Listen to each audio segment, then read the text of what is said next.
Good evening, everyone. We're just going to give everybody a moment or two to log on, and we'll begin shortly.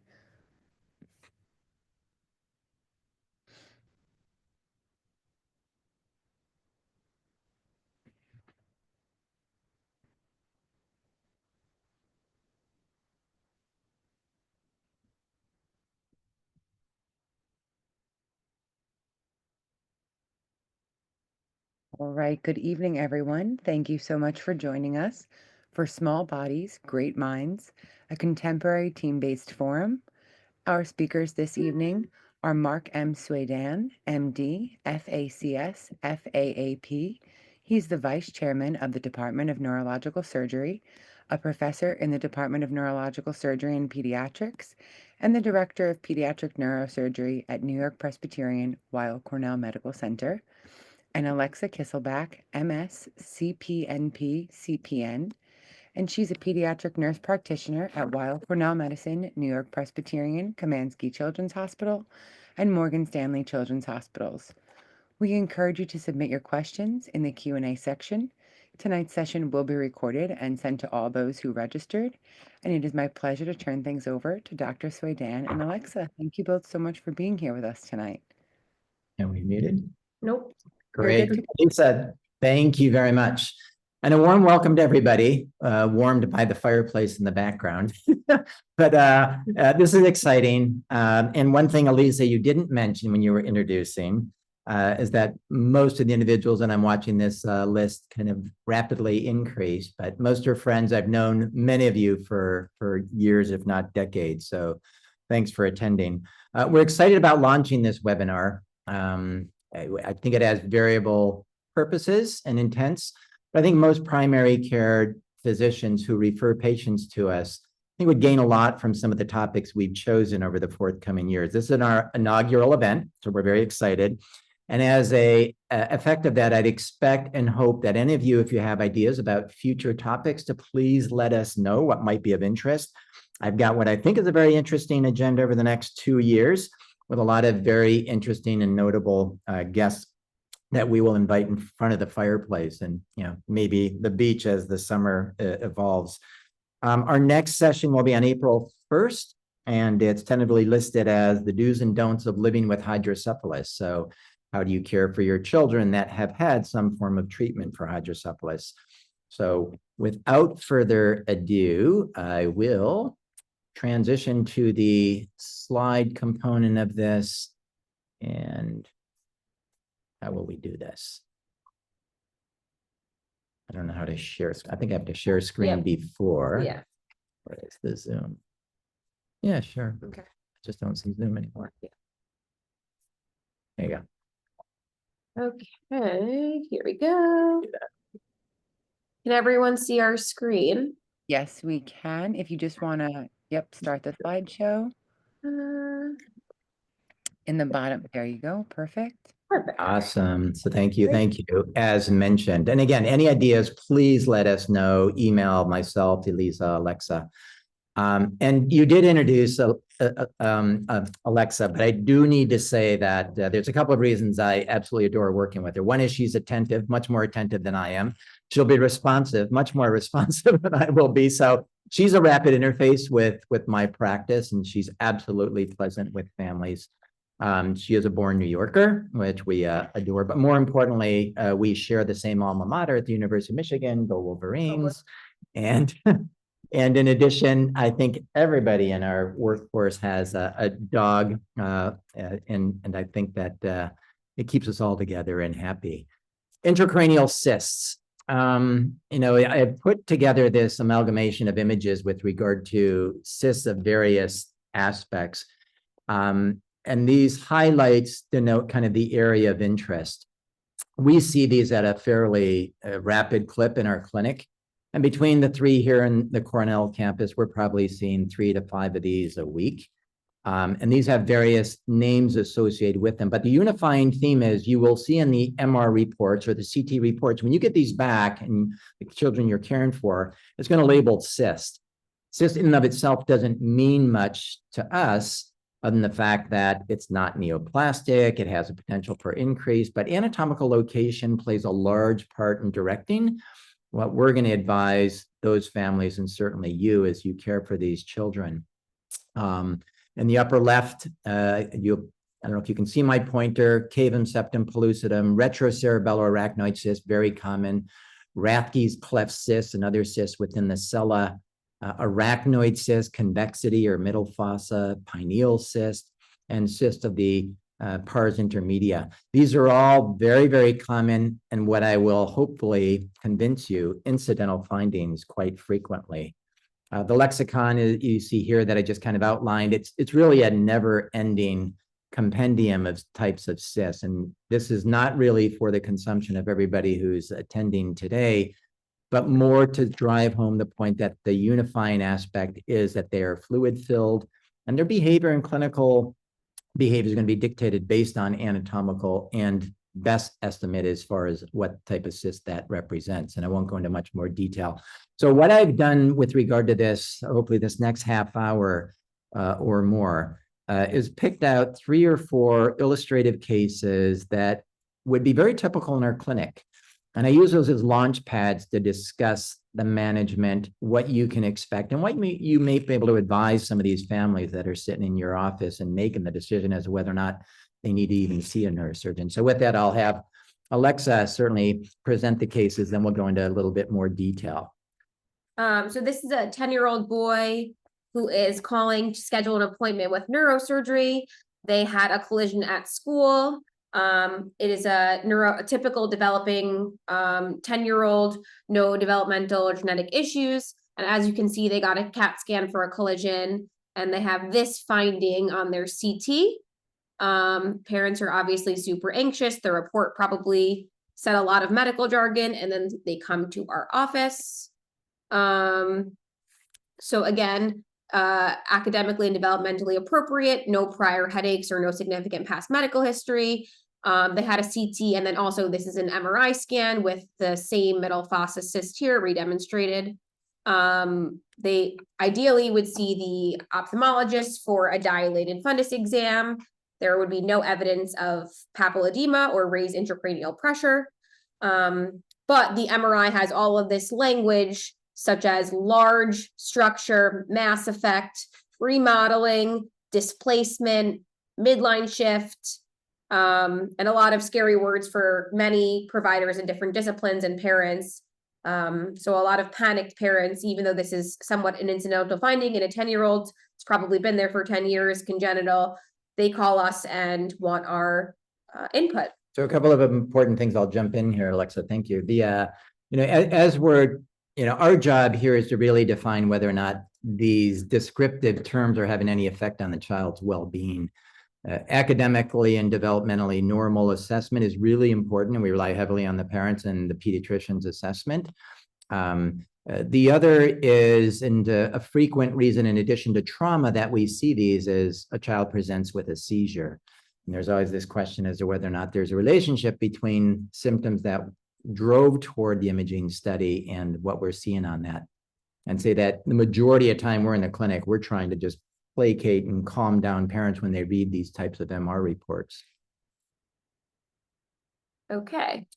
So we have typically, and this is no different from one cyst to the next, what do we do with this? Adolescent child, normal in every way, incidental finding as best we can tell with no raised intracranial pressure. And what I will show you is kind of what has led toward our general standardized practice, and it's somewhat influenced by some particulars of each patient. This particular individual felt confident enough, we felt confident enough that this was an incidental finding, as kind of graphic as that MR may look, and it's quite impressive. Followed this in this particular child for up to 3 years, continued to do extremely well academically, no seizures, intermittent like most of us, headache, no papilledema, and pretty much released them from this idea of the need for surveillance monitoring. I'll get into some of the particulars as far as the management and advice to the parents. So a couple of things that are important, and by far, middle fossa arachnoid cysts are the most common that we're going to see. And as we just demonstrated, these can be quite voluminous and quite shocking if you read the MR report. No reason to panic. to those that may be getting these reports and the children they're caring for. And you can see there is listed prevalence. Some would say it's as high as 4 or 6% in the general population, but suffice it to say, we're going to see a fair number. The other anatomical locations you can see there. So quite common in the population and certainly in the pediatric population that we care for. And the other aspect of this presentation that we tried to keep everybody engaged and hopefully awake is there's a polling aspect to this, and Elisa is going to launch this, but there's several questions along the way. It'll be anonymous. We're not going to give you a report out, and no one's going to be held accountable for wrong answers. But so factor fallacy, when we see these middle fossa arachnoid cysts, what does the natural history look like? So the question that is posed there is most intracranial arachnoid cysts will require treatment during childhood. All of you allowed 1 vote. So please go ahead and, I think just click on what it is that your choice would be. So middle fossa arachnoid cysts that I just showed you, a likelihood most are going to be treated, or yes or no, factor fallacy. The responses are coming in. I'm just giving everybody a moment to finish answering. And as they're starting to answer, can I move this? Yes. Okay, cool. I don't want to give away the answer, but and I hopefully there's some variability. I don't want everybody to get everything right because then I'm not doing anything here. Okay, I'm going to end and share the results. There you go. So most would require treatment, fallacy. Big shout out to our registrants. There you go. 93% of you are essentially correct. So of the 14 that voted, so why wouldn't they require treatment? So there's series after series that looks at the natural history of these arachnoid cysts. This is one particular series, and you can see the last bullet point there that 99+% were stable or reduced in follow-up imaging. Now, mind you, follow-up imaging alone shouldn't only be the only purveyor of whether or not someone needs treatment. And the time frame arguably is a little bit short, but nevertheless, one can take comfort in many of these very large cysts in an asymptomatic individual. So congrats to everybody who voted fallacy. The other thing that commonly happens is, and we hear this from really, I think, parents more than anyone else. They got a child in the office with this type of MR report. My child is a B- student. They've got an element of ADHD. Why not treat them? It's simple. You pop the cyst. I quote parents and patients about a 10% complication rate if we intervene. I commonly use the phrase it's opening up Pandora's box. And for somebody who looks that well, can you really do better? And in this particular series that looked at the complication rate, the most common form of complication is you go in and yes, we're popping a cyst. Technically, it's not difficult. But what does change is the intracranial dynamics with regard to fluid shifts. And some of these can be measured in over 100 cc's of fluid. And if you rapidly decompress that, the brain has a real potential of collapsing around that cyst as well. So it's not uncommon that we see collections of fluid now on the surface of the brain rather than in the arachnoid cyst. And like I said, I cite and quote about a 1 out of 10 is going to go back for a secondary procedure. So you want to be disciplined about the treatment algorithm, and it's not, quote unquote, a chip shop. Factor fallacy. So you may have read or heard that patients with arachnoid cysts should be limited in their degree of activity. So we can pull here, activity limitations are needed in children with arachnoid cysts, factor fallacy. I've intentionally made it a little nebulous so that everybody doesn't always get everything all right. And we'll give everybody a minute or so. Limitations are needed in children with arachnoid cysts.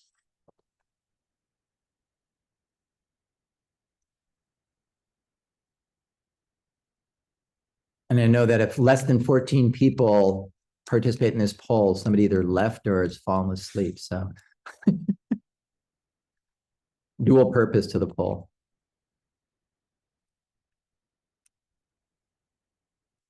Okay, excellent. I'm impressed. Okay.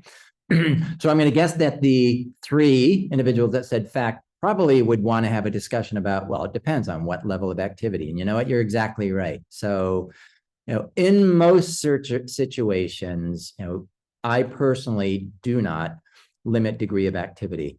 I do have a very candid conversation with parents as far as what degree of activity. And I can tell you it's not a great consensus amongst pediatric neurosurgeons as far as high impact, full impact, what age.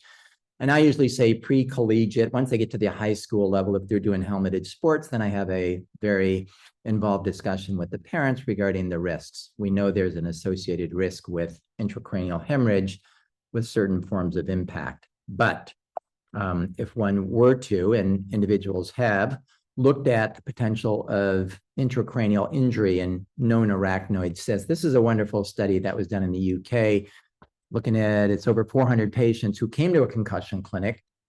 And of those who got MRI scans, you can read the details as far as the arachnoid cysts, but 11 out of that 423 had a middle fossa arachnoid cyst in the overwhelming majority, and not one had any evidence of intracranial pathology, hemorrhage, or anything in association. So here's a real impact. They're being evaluated for concussion. Small numbers, granted, and probably once every, I'm going to guess, 3 or 4 years, we'll see a child come in with some minor concussive episode. We didn't have pre-ictal imaging, but has an associated subdural. So they are, to some degree, at increased risk. But again, prophylacting against that, either with surgery or restrictions of activity, I think is a little bit of a risky business. I personally, my practice is not to limit them until they get into that age range and depend on the level of activity that I mentioned.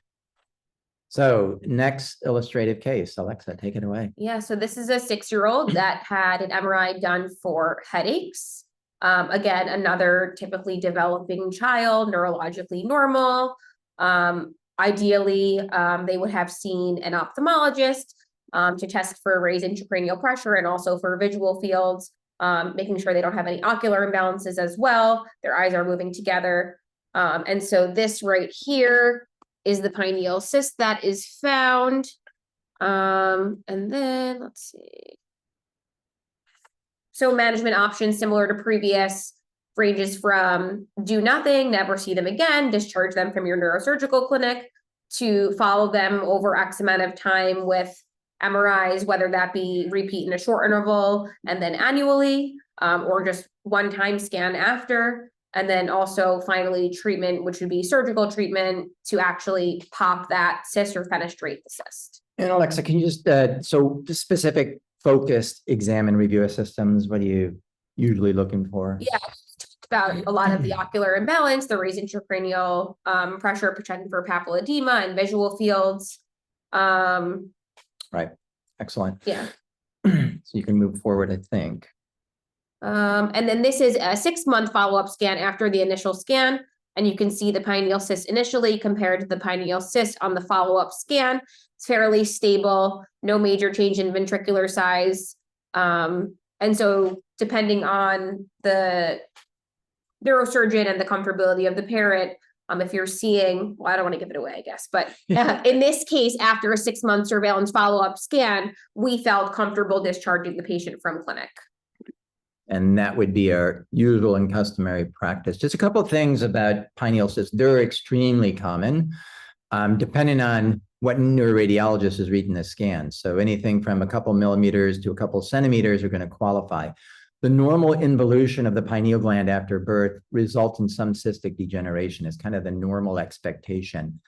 So you'll always see variable cysts along a longitudinal imaging continuum.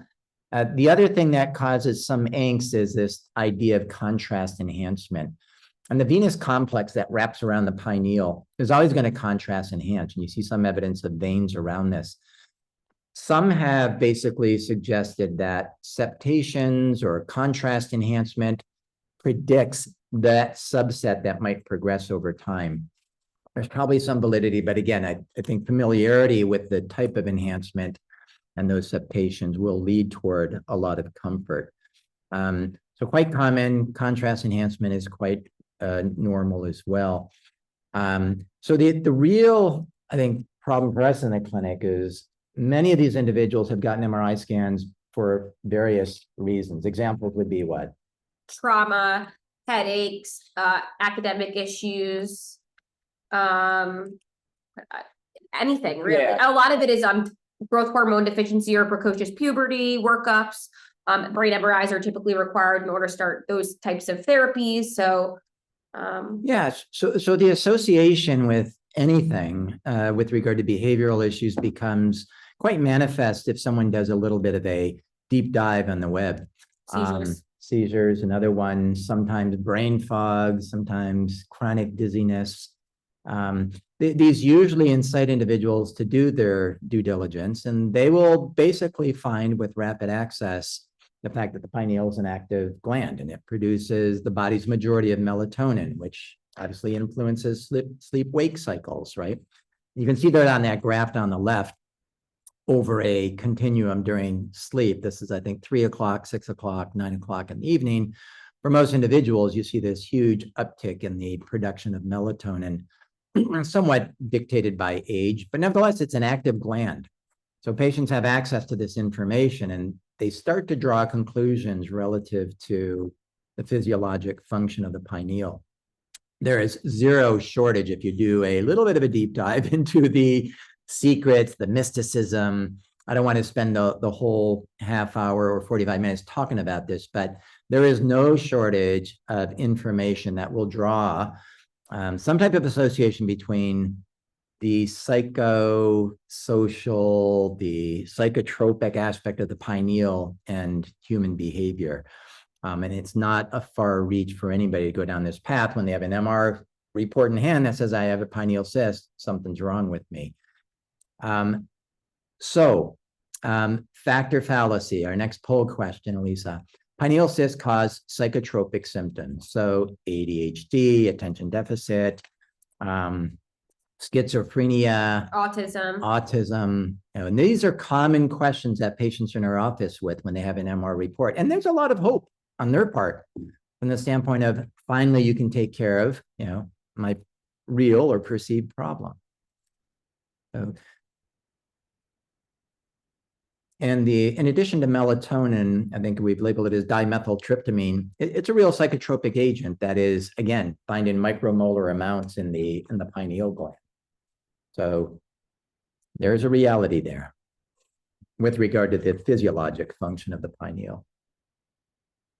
Just for the record, I think mine is entirely non-functional since I don't sleep anymore and I wake up at 3 o'clock in the morning, but I haven't tried exogenous melatonin, but I don't think my pineal's working.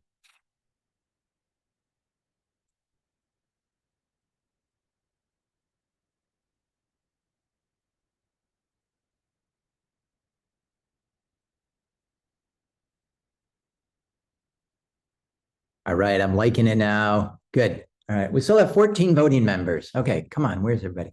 But I like that it's a little more split. So physiologically, yes. Symptoms, highly unlikely. And again, there's a lot of speculation out there, so I won't dismiss it. And I like the fact that it's kind of split down the middle. So as I mentioned, these psychotropic agents, the hallucinogens, are produced in micromolar amounts, but there's been yet no evidence to date based on what I've dug up with regard to enough to have an effect on the behavior of a human individual. So the physiologic levels are subclinical in most. If anybody's interested, I have a whole hour discussion on YouTube. you can look it up on YouTube. I'm not going to launch it here, but it gets into the real depth discussion as far as whether or not there's an association. And wouldn't you say that individuals who come to us with a MR report in hand that says pineal cyst with what seem to be poorly associated symptoms can probably go out and find therapy? Definitely. There seems to be neurosurgeons out there who are willing to pop the cyst and, cure all of our patients' symptoms. And more often than not, it is not successful in their symptoms or does often results in complications. And I'll just say that, as you start to, and this will be a recurring theme, and it is in my practice, that, as morbidity goes up and risk goes up with certain procedures, and the pineal gland is so central to the brain and much more difficult to access than, let's say, the convexity arachnoid cyst, one has to be cognizant of what you're offering. So natural history. Our next polling question is, do we know how these behave over a long period of time? Are they expected to grow? So pineal cysts will rarely grow over longitudinal assessment of evaluation. Factor fallacy. So what we're talking about is if you did serial MRI scans from the time of diagnosis, rarely are you going to see progression. And obviously that would have an influence on how long and how frequently to monitor somebody and how you're going to monitor them. Clinically, ophthalmologically, in the clinic, et cetera.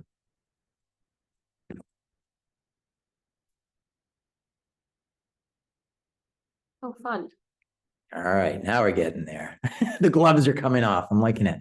So this is useful information. And what I love about this is, and if you segregated this based on years of experience, I think it might change to some degree. I know that when I started here at Weill Cornell out of fellowship, you would have hated me for this, but I would bring every patient back for annual MRI scans for about 3 years to document stability.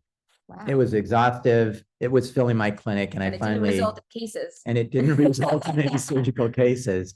But there's very good evidence out there to document that the expectation of progression is extremely low.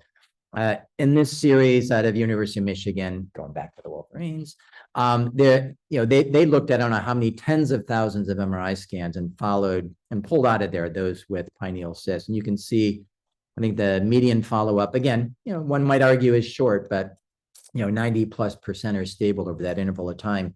Very few at all ever had surgery intervention, even though some of them might have progressed in size.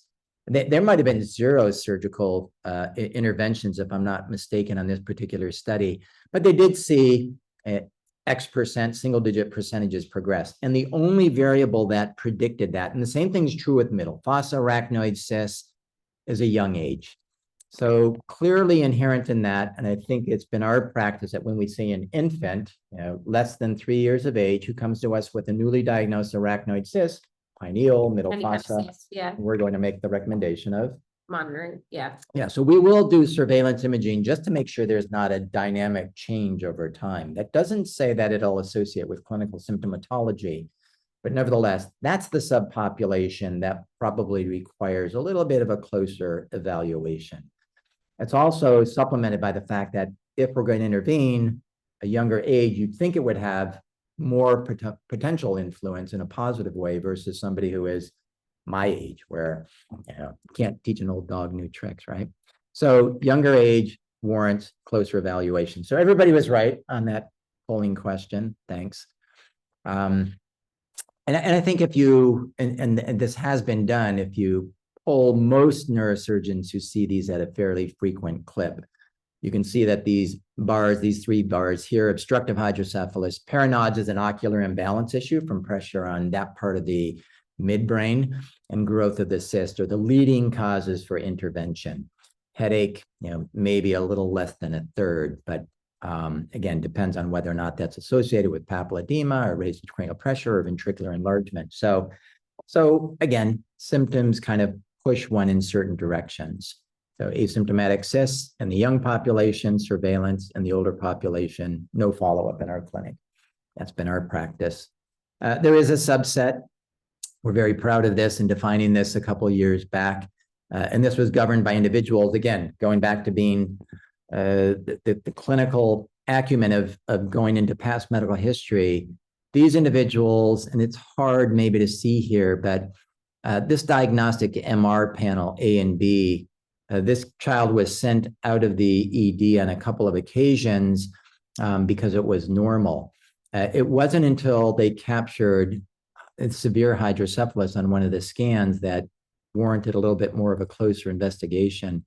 And on the right sequences, you can see these globular cysts that are in the ventricular system that kind of get pulled down into the aqueduct.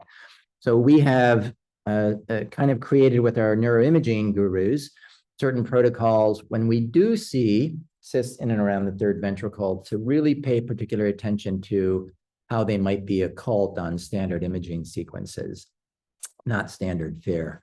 So one has to be aware of it. The next, and this might be our last illustrative case, I don't know, but we're going to get into a different entity. Alexa. Yep, so this is about cavum septum pellucidum. So this is a 3-week-old. It looks like, let's see, I don't know, let's make something up of why this patient was scanned. Maybe they were having divergent macrocephaly, so they were being followed with ultrasounds or MRI scans. So this scan was done, this is a coronal view, and they have this cavum septum here. So it's the structure kind of in between the ventricles that you're seeing. That's the cyst that we're referring to. Well, I guess they weren't referred for macrocephaly if they have a normal head circumference. Yeah, they were the standard third trimester sono showed a cavum septum. There you go. Prenatally diagnosed. Postnatally, they have a normal head circumference. But routinely, typically, if there's anything found prenatally, postnatally, the kid will be scanned. And obviously, he's acting well, feeding well, not irritable, he's consolable, sleeping well. So what do you do with a baby with this finding who is overall well? I have to pause and compliment you that you actually picked out the cavum. A couple years ago, you might not have known that, but she's fantastic in interpretation. So is do nothing, send them on their merry way, continue to follow them with imaging, or treat with surgery.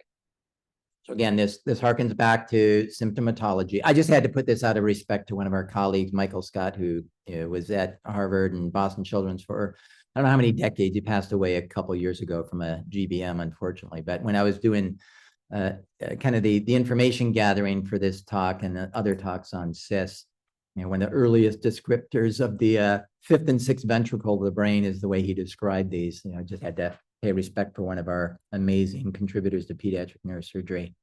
So here we go. I expect a different division here, but factor fallacy, CSP is cavum septum pellucidum, are common in newborns. So if we get kids, less than X number of months, and for whatever reason they had imaging studies, common or not?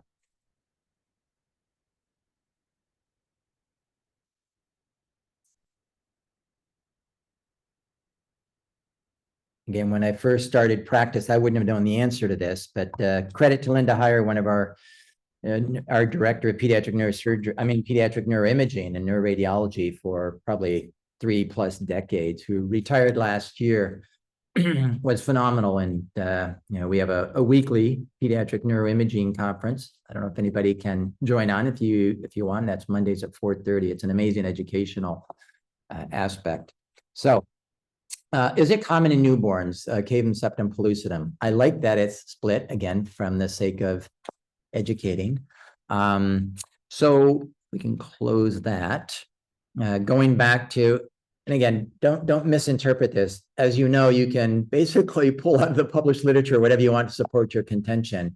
But I think there's no disagreement here that in the newborn individual, and if you look at this table out of this particular publication, separated by gestational age here, what the frequency is of finding this on either sonographic or other imaging of the brain. This is a normal fetal developmental aspect. Like the pineal cyst and the degeneration, the cavum is, the septum is composed of 2 leaflets that during embryogenesis, these leaflets fuse together.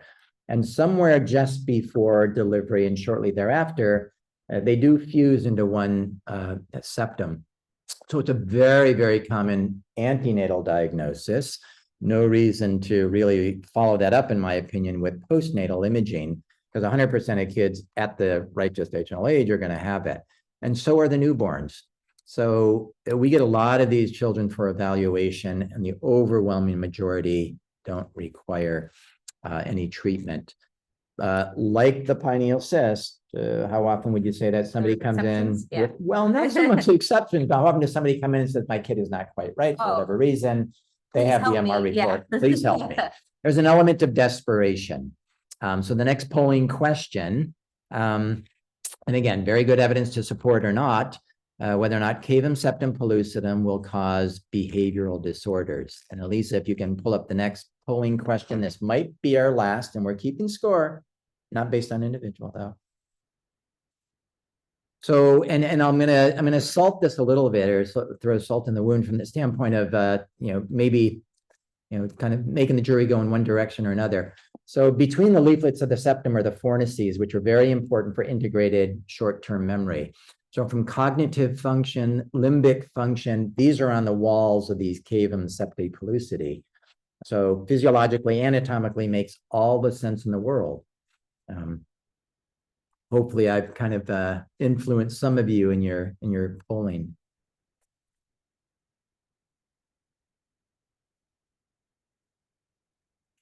Thank you, Elisa.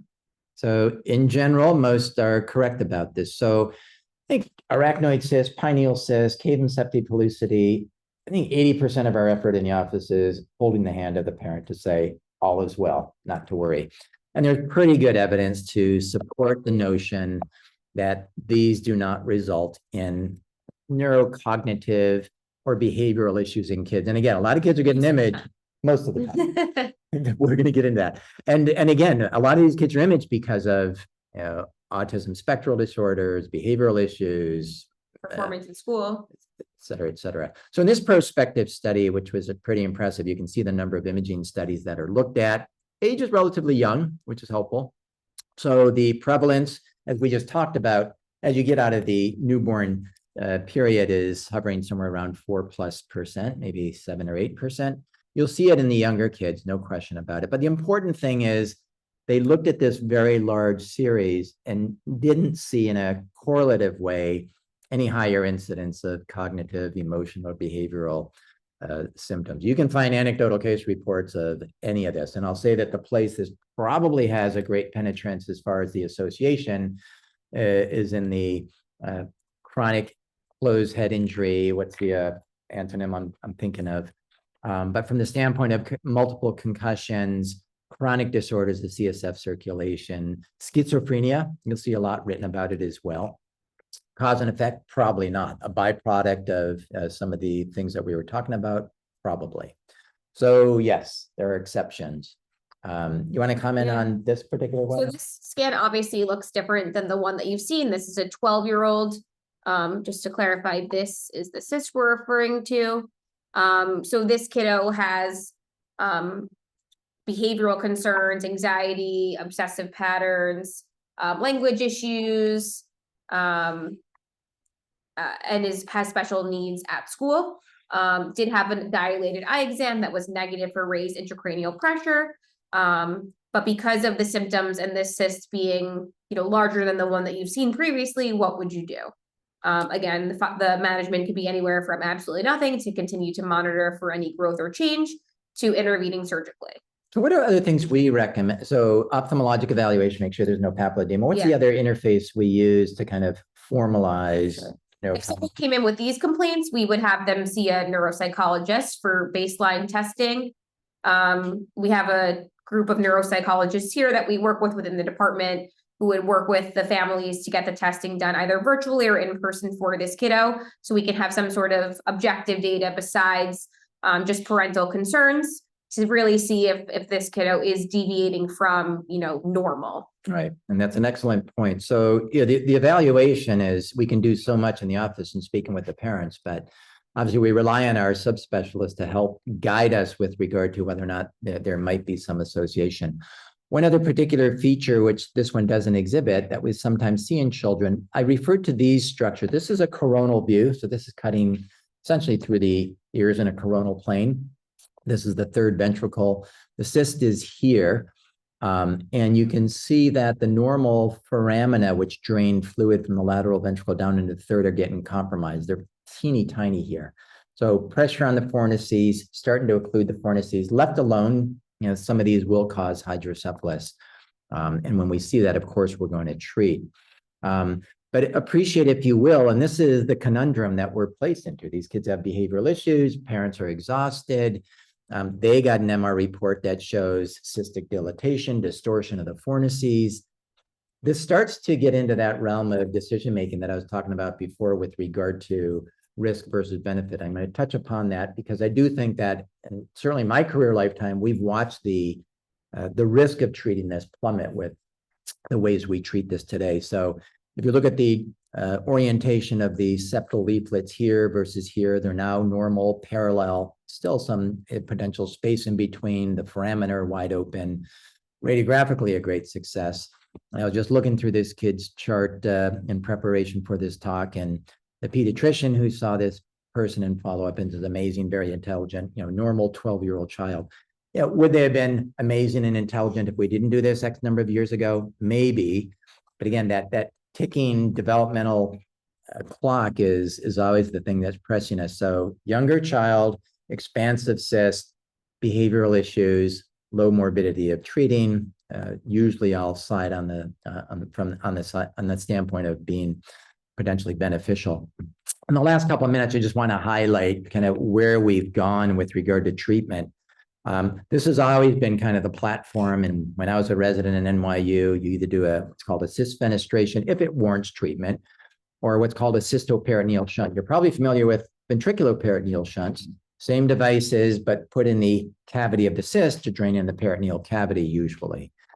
Cyst fenestration just means we always describe it as popping a balloon. An elegant and expensive way of popping a balloon.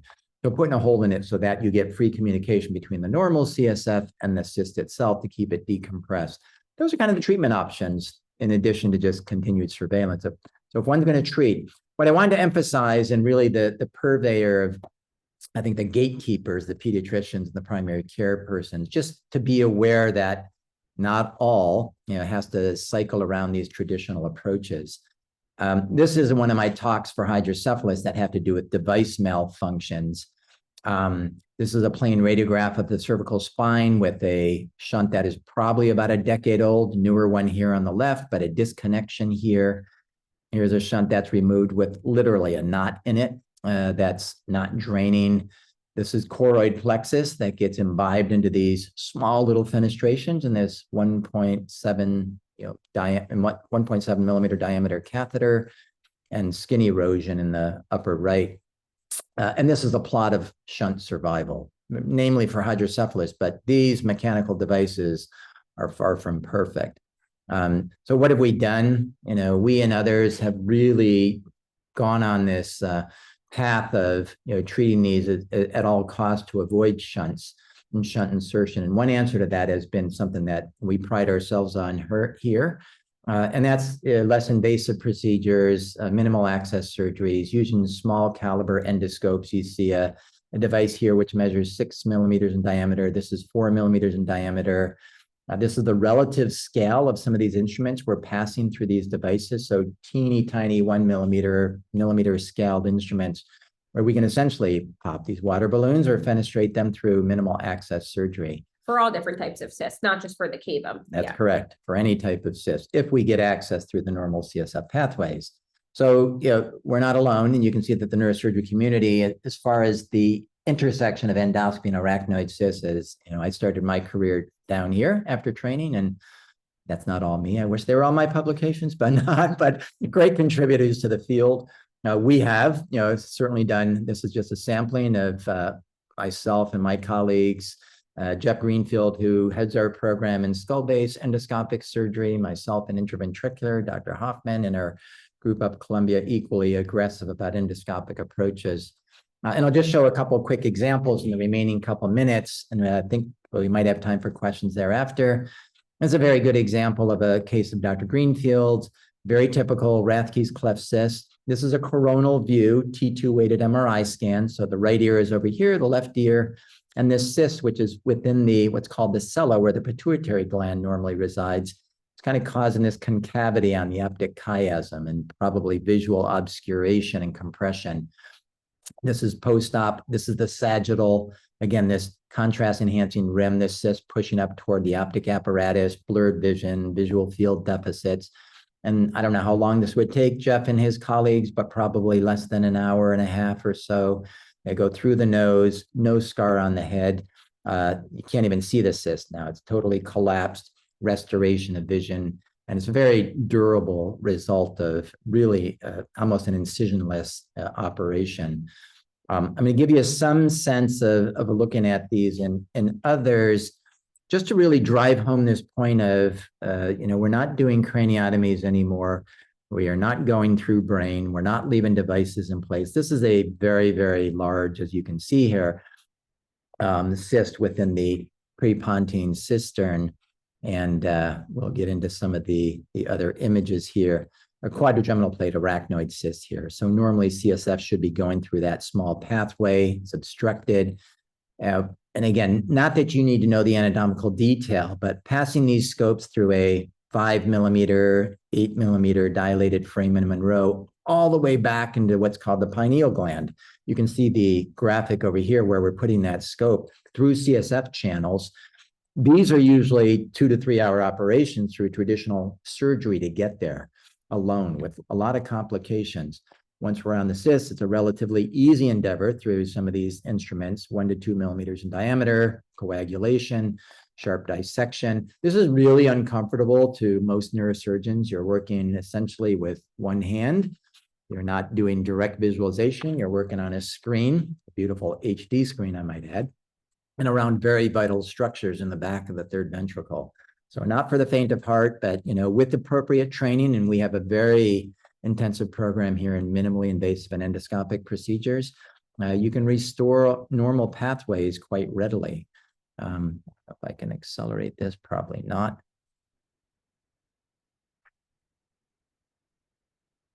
And that's a view down into the cerebellum now and the posterior fossa. The aqueduct now here is wide open. We're probing to make sure there's no obstruction through these small 1 millimeter devices. So a really rewarding operation that, again, is relatively simplistic in the right hands with the right equipment. Great devices. This is what we had showed you before with some of these devices. 4 millimeters, very expensive. Hopefully we don't break them frequently. And then that is a different device, which gives you a different kind of visualization, but it's reduced in size, 4 versus 6 millimeters, and allows you to really get around corners and explore to make sure everything is as open as it should be. Great technology. That's not the point of today's discussion. This is looking way down now in the fourth ventricle, so going down toward the neck through the interventricular compartment, much like a colonoscopy almost, or an upper GI. And these devices are pretty much adopted through these other disciplines. I'll show you one other example here of another cyst inside the ventricle. These are called intraventricular cysts. And again, a lot of vague complaints you'll see in these patients, but they start to cause obstruction of CSF flow. It's a sagittal view, big space-occupying cyst. Somebody probably either came with cognitive issues or chronic headaches. And over time, we usually wait for these to evolve with progression. But the resolution of these instruments is phenomenal. So we're looking through essentially a 6 millimeter sheath and 2 millimeter lens to give you this gorgeous HD 4K image. Same type of instruments. This measures 2 millimeters in diameter. This is choroid plexus in the lateral ventricle. It takes not just an awareness and familiarity, but our training program, our residents here for 7 years, our fellows for 12 intensive months, they probably do a disproportionate amount of endoscopic work. We have tissue shaving devices to make sure that these fenestrations are durable, that they're going to stay open. And a very rewarding, usually they go home next day typically. So we'll usually do an imaging study and send them out the next day. I'm going to bypass the next video just as I want to leave some time for questions if they exist. I haven't been really looking at the chat or the Q&A box, but I think the take home here is not to be an alarmist. The prevalence is really high in the normal population, and the majority of these that come to see us are incidental findings. Correlative signs on exam, ophthalmology, neurocognitive testing, extremely rare. And you want to make sure you align with a neurosurgery group that has a fair amount of discipline. And Alexa can tell you this all the time, probably more than I do, when individuals go shopping and looking for desperate measures and an explanation. It wouldn't be hard to find a neurosurgeon. Will operate. Typically. Yeah. So you have to have a disciplined algorithm for treatment versus not, because there's always going to be risk, regardless if it's endoscopic or otherwise. And just be aware that things do change over time, and you should provide your children and their families access to programs and places where they'll get innovative and probably a state-of-the-art service. So I'm going to close there. There's a lot of information here, but our group, which is now 5 strong, you see pictured there in the center from the standpoint of the neurosurgeons. I forgot what the calculation is. Peter might be able to say, but I think we've calculated that we've got in aggregate more than 100 years of experience, probably even more than that, actually. But subdisciplines, we've got individuals who specialize in certain fields, such as Dr. Hoffman in craniofacial, Tay Minot in spine, Jeff Greenfield in transitional and CV junction abnormalities. So a wonderful group that works very well together. There's our contact information. The QR code is my personal kind of business card, has my mobile number, so don't send it to your patients, please. But any questions, plenty of access to us. And there's the sites that we actually see outpatients on a near weekly basis. So we're in Methodist, Queens, Scarsdale, Tarrytown, and both campuses. And virtual. Thank you. So anything to close with? If not, Elisa? So just as a reminder to everyone, we will be sending out the recording and the information that's on this slide via email to everyone who registered. So please don't worry about scrambling to try to write it down right now. And we did get a question that came in. They said, so if a young patient has an arachnoid cyst and seizure disorder, should we assume they are unrelated? Good question. Do you want to start? Yeah, I mean, that's a good question. So if you have an arachnoid cyst with a seizure disorder, like we said, a lot of cysts are found on a seizure workup, whether that's in an ED or with a neurology outpatient workup. And so the long and short is it depends. I think depends on the size, the location, the EEG results, if they're correlating with the location of the cyst. So a lot of these cysts aren't so cut and dry, and that's why we're here, and that's why we're giving you our contact information, email, cell phone. So if you're like, hey, I have the scan, it shows this kid has seizures. Is there a correlation? Should I be concerned? Do they need neurosurgical intervention or surveillance? We would be able to work through that with you, of course, on the phone or email, because it's not usually cut and dry. Yeah. And I would say, guiltily, I think as a resident, I remember operating on individuals with middle fossa arachnoid cysts, commonly that present with seizures. And Alexa's right. In an otherwise asymptomatic patient, if seizure is the only reason for imaging, I go down this path of assuming that the arachnoid cyst, and we're talking about middle fossa, we're not talking about pineal cysts and quadrigeminal plate. These are not epileptogenic zones, but in those in the middle fossa, I rely heavily on our epileptologists and our child neurologists to draw any correlation anatomically, if it's possible, in the arachnoid cyst. And you'll find a rare one-off where they're lateralizing. That doesn't necessarily mean they're related, but if they're lateralizing and the child's young enough, then certainly I would offer treatment, but that would be an unusual situation. Great question. All right, perfect. Well, thank you both so much for your time this evening and for such a thoughtful discussion. Thank you to everyone who joined us. We really appreciate you spending. Lisa, we have one more question. I'm sorry. Oh, good sorry. By Dr. Pasquale. He caught me. We didn't include Dandy Walker cysts. Yeah. Well, there's so many cysts, we can't include them all. But Dandy Walker is a really good place to start. It's a malformation that's often seen prenatally. And then followed up postnatally. It's often associated with hydrocephalus. And a lot of time the question is, how do you treat these kiddos from a neurosurgical standpoint, if you want to answer that? Or what is the Dandy Walker cyst? It's usually a cyst in the posterior fossa, associated with various intracranial abnormalities. Most commonly you'll hear is hydrocephalus. And so the question is, do you treat the cyst? Do you treat the hydrocephalus? Yeah, and I think the overwhelming majority that come to us are really 2 age groups. One is the newborn or the very young infant, and then the other is an older age. And I'll start with the latter just because those usually fall into this rubric of incidental diagnosis. And there's a very large continuum with quote unquote Dandy Walker, another cyst, retrocerebellar arachnoid cyst, magna cisterna magna. all these get misinterpreted to some degree, but the caveats are the same with regard to guiding us as to whether or not treatment is needed. Is this large enough that it's causing outflow obstruction of the fourth ventricle? That's an easy diagnosis to make radiographically. In the absence of that, pretty rare other than the neonatal population where they can present with mass effect.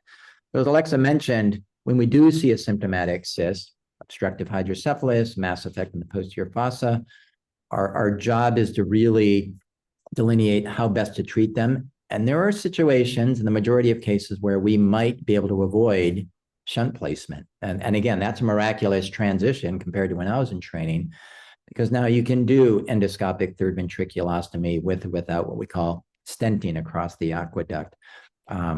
So that's what it is in short. And again, I think that of all the quote unquote dandy walkers, we're probably talking about 10% treatment one.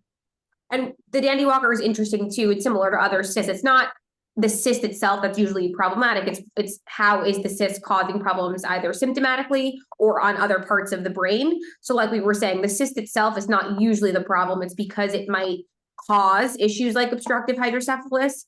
And then most often, if we are treating it, we're not necessarily treating the cyst, we're treating the obstructive hydrocephalus. Great. All right, Elisa, I'm going to sign off. Yes, perfect. So again, thank you all so much for being here tonight. Our next session is April 1st at 6 p.m. And we will be sure to send out the reminder emails and all of that good stuff. If anyone has any questions, please utilize the information that will be included in the follow-up email. And we hope to see you all on April 1st. Have a great night, everyone. Have a good evening. Thank you. Stay warm.